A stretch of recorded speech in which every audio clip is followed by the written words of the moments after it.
என்னுடன் 40 வருடமாக, 30 வருடமாக, 25 வருடமாக, இப்படி 20-15 வருடங்களாக என்னுடன் வந்து கொண்டிருக்கும், தலைமுறையாக தொடர்ந்து என்னுடன் வந்து கொண்டிருக்கும் என்னுடைய தொண்டர்கள், ரசிகர்களாக இருந்து தொண்டர்களாக, நற்பணி தொண்டர்களாக மாறியவர்கள் இன்றும் என்னுடன் இருக்கிறார்கள்.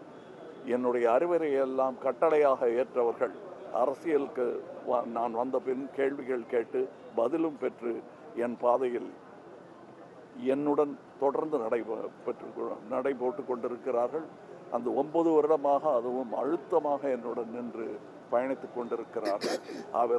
அவர்கள் அனைவருக்கும் நான் நன்றி சொல்ல வேண்டிய அவசியம் இருந்தாலும் சொன்னால் அவர்கள் அந்நியமாக நினைத்து விடுவார்கள். அவர்களுக்கு அது நான் சொல்லிக்கொள்கிறேன். சொல்லும்போது வெற்றி பெற்ற பின்பு எங்கள்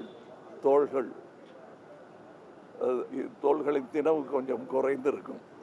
அப்போ நாங்கள் எல்லோரையும் பாராட்டுவோம், எல்லோருக்கும் நன்றி சொல்வோம். இப்போ மாண்புமிகு முதல்வர் அவர்களை சந்தித்த பொழுதும் உங்களை நான் ஆட்சி கட்டலில் மீண்டும் பார்க்கிறேன் என்று வாழ்த்த கூட இல்லை. எதிர்பார்ப்பு இது எங்களுக்கு, அதை நீங்கள் நடத்தி காட்டுங்கள் என்று சொல்லிவிட்டு வந்தேன். ஒரு சிட்டிசனாகவும் ஒரு கட்சியின் தலைவனாகவும் நான் அவரிடத்தில் அதை சொல்லுவேன்.